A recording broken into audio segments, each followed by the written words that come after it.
Lola Tino, Lola Tino. Oh, bakit? Anong nangyayari? Si Martin ho. Nakita ho namin siya, hinuli siya ng mga pulis. Ano? Oh, Wesley, saan ka na? Dad, nandito na po sila. Ano po gagawin ko? Hayaan mo sila magantay. Akong bahala pagdating ko dyan. Dad, wag na kayo pumunta dito. Kaya ko naman to eh. Madali lang naman to eh. Makinig ka sa akin. Huwag kang bababa ng sasakyan hanggat di ako dumarating. Naintindihan mo? Papunta ako dyan ngayon.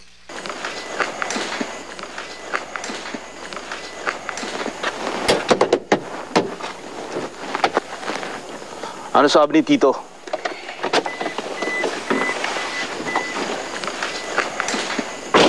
Kunin mo yung maleta. Hindi na natin hintayin na airpass. Hindi na.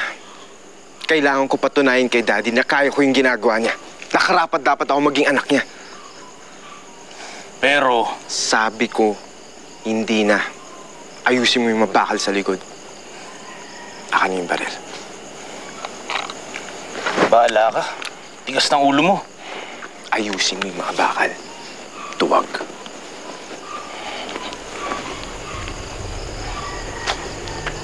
Ayusin mo na. Bahala ka.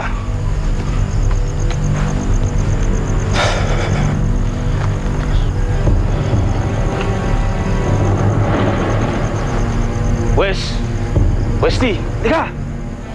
Tuloy mo na nga yan eh. Tara na!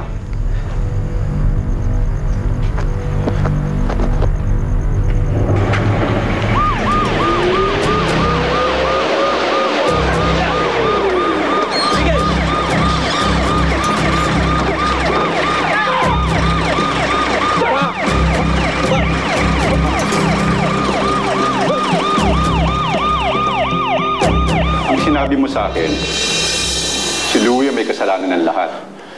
Pero paano patutunayan sa akin ang mga nakita namin? Sir, maniwala po kayo sa akin. Kung ano po yung nakita ninyo, hindi po yun yung tunay na nangyari. Protektahan ko lang po yung sarili ko laban kay Louie. Kung di po ako lumaban, malamang patay na ako ngayon. Maniwala po kayo, sir. Si Louie nakapatay kay Diego, hindi ako. Inosente po ako. Sir, tanong niyo kay Graciela. Si Graciela po, nakita niyo po lahat ng nangyari. Ito si Graciela. Anong relasyon mo sa babaeng ito? Kaibigan lang po kami. Pagkaibigan? Pero bakit gusto mo siya itaka sa paradiso? Dahil natatakot ako para sa kanya. Hanggat nasa paradiso si Graciela, hindi siya ligtas kay Louie. Napaka-violent yung tao ni Louie. Sir, maniwala kayo sa akin. Nakuha ko na lahat ng gusto ko malaman mula sa iyo. Pero pansamantala, dumito ko muna sa loob ng presinto hanggat hindi pa natatapos ang investigasyon.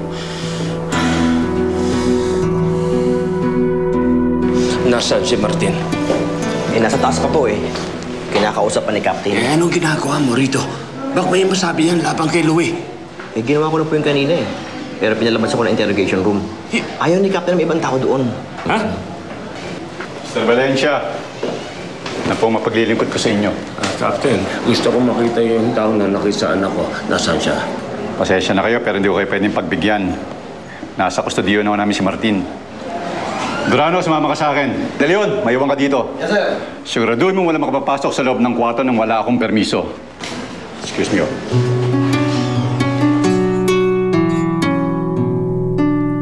Aray! Miss, dahan-dahan naman.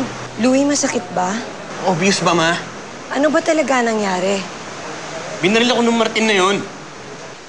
Hindi naman niya magagawa yun eh. Ano hindi niya ginawa? Yun nga mismo ginawa niya eh. Ma, kung paniniwala mo yung taong yun, hindi kita kailangan dito. Louie, hindi naman sa kinakampihan ko si Martin. Ma, mabuti pa umalis ka na lang muna dito. Dahan-dahan.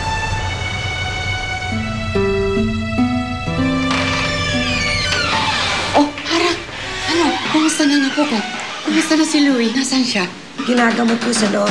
Sabi naman ng doktor, hindi tayo dapat mag-alala kasi hindi naman po malala yung sugat niya. Ay, ano pong nangyari, Mommy? Totoo po bang si Kuya Martin ang bumaril kay Kuya Louie?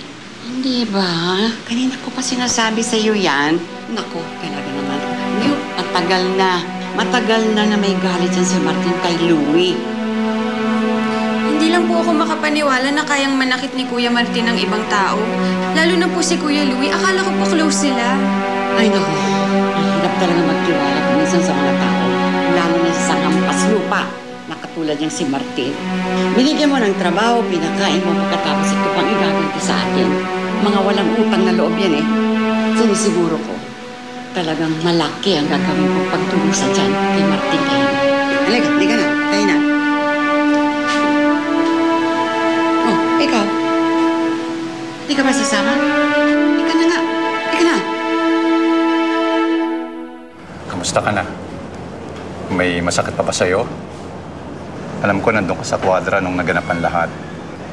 Pwede ba ikwento sa akin kung na talagang nangyari? Ang sabi sa akin ni Martin, si Louie daw ang nakabaril kay Diego de Vega. Self-defense daw ang ginawa niya, kaya nabaril si Louie. Totoo ba lahat ang sinasabi sa akin ni Martin o nagsisinungaling lang siya? Alam ko makapangyarihan si Silvestre sa bayang ito, pero hindi ako natatakot sa kanila. Kung totoo ang sinasabi ni Martin, dapat lang managot si Louie. Graciela, huwag ka matakot sa akin, mapagkakatiwalaan mo ako. Magtiwala ka sa akin. Ang gusto ko lamang sana'y sabihin mo sa akin ang lahat ng totoo. Opo. Si Martin.